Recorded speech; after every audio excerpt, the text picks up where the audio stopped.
Now, Marvel is starting with their Legacy. We had the Legacy one-shot where they're trying to kind of recenter their universe and start a new kind of, not an event, but just an initiative. And all the books are tying in. All the books that have been around for a while are resorting to legacy numbering. So you have Thor is going up to 700, Cable is doing 150. They're kind of combining all the different relaunches and restarts and all the series into one big legacy event numbering. And they're really jumping in. We do have a couple number ones coming also in October. We have Sam Wilson is starting a new Falcon book. After the events of Secret Empire, he's given up the mantle of Captain America and he's back to being Falcon. We also have a Spirits of Vengeance book, which is going to be regrabbing the old horror characters of the past. You have Damien Hellstorm, Satana, Blade, and Ghost Rider coming together in a book.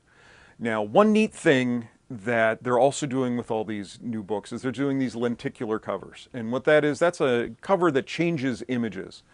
So when you tilt it one way, you're seeing one image. When you tilt it the other way, you're seeing another image. So they're doing that with the kickoffs for all of these new legacy books. So what you'll have like Thor 700 is going to have, it's a homage to the death of Captain Marvel. So when you hold it one way, you see the death of Captain Marvel cover. When you turn it the other way, it's a new one featuring Thor in the same basic positioning and things for the cover. So these are really neat. These are going to be coming out for all the books that are part of the legacy. So not all of them are kicking in this month. It's going to be going for the next couple months. But so we'll have these neat covers. If you look online, I'll be posting them as soon as they come in because I don't know exactly what they're going to look like. But they should be really neat. I think these are going to be really sought after books. So in the Legacy line, like I said, most of the Marvel comics are tying into it. And here are just some examples of some of the books that we're getting. We're getting Amazing Spider-Man number 789, The Fall of Peter Parker. Invincible Iron Man 593, The Search for Tony Stark. Incredible Hulk 709, starting the Return to Planet Hulk. Cable 150, The New Mutants.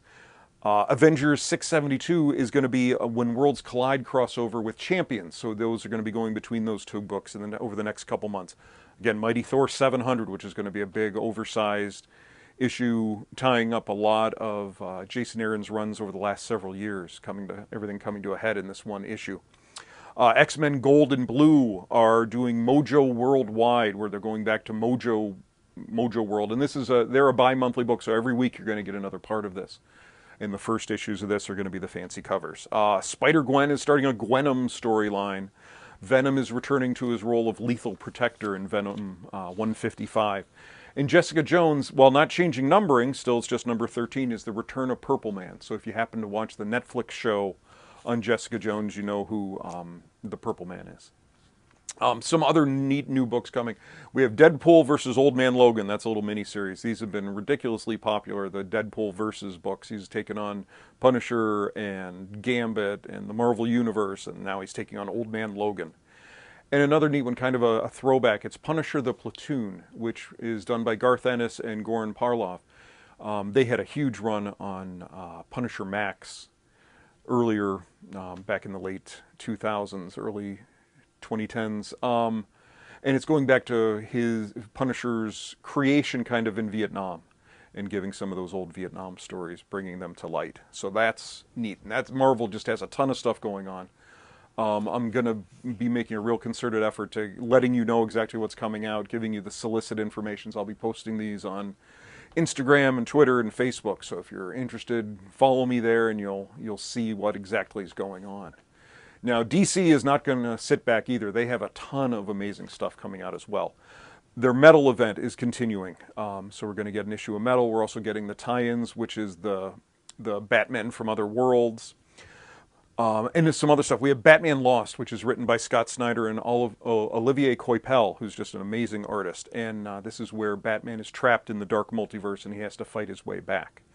We have in the Batman tie-ins this month are Batman the Devastator, which is basically Batman becoming Ares from Wonder Woman.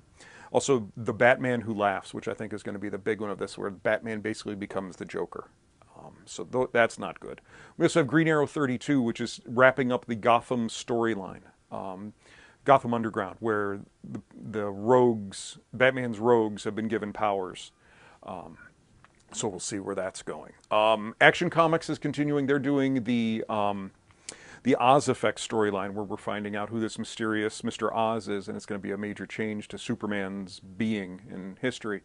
And these also have lenticular covers. The first two have come out in September and were really, really cool. So I have high hopes for the rest. This one's been really popular. Batman 32 wraps up the War of Jokes and Riddles, which has been a really, really good storyline. And Batman 33 kicks off the next arc, where he has proposed to Catwoman, and now he's trying to make good on his promises to her. A really neat book that I'm very, very excited about is Batman White Knight. This is by Sean Murphy, and he's basically doing a story where Batman has gone over the line to protect Gotham, and basically now it's up to Joker to protect Gotham from Batman. So this should be a really interesting take, and Sean Murphy's art is just amazing. He's really finally getting a chance to do a big Batman story. He's done some pieces in annuals and things, but so this should be really, really fun.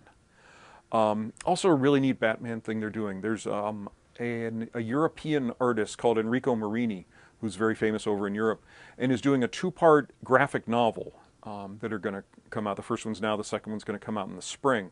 And it's basically a Joker story dealing with a mysterious young girl that they both somehow have a connection to.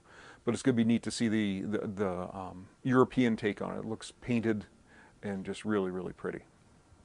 They also, DC loves to do their specials, and there's a DC House of Horror anthology coming up. These always do well. They like to do their big, they also do a Christmas one and things like that, and they really put a lot of effort into these. Some other new #1s that are coming. We have Deadman, which is really neat. This is being written and drawn by Neil Adams, who goes way back. He wasn't the first artist on Deadman, but I think he came in with the second issue way back when in Strange Adventures.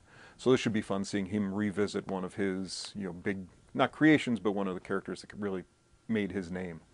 A fun one, Harley and Ivy meet Betty and Veronica, crossing over with the Archie characters, so this should be fun. It's also written by Paul Dini, who created Harley Quinn, so this should be goofy and wacky and fun, like you'd expect. Wildstorm is finally doing their first spin-off. Michael Cray, one of the main characters in that book, is getting his own miniseries. So they've been promising us that the Wildstorm was going to expand, and we're finally getting there. Ragman is a really neat character from I think from the 70s. Joe Kubert was involved with him, with an old, very much a horror-type character who uses people's souls trapped in his costume. And then we're getting a Looney Tunes spin-off, Rough and Ready. Howard Chaykin is doing a book based on these characters that were part of the Looney Tunes. It was one of the backups in one of the Looney Tunes books. So that's the big news coming out of Marvel and DC, the big things coming out. So definitely keep an eye on this stuff.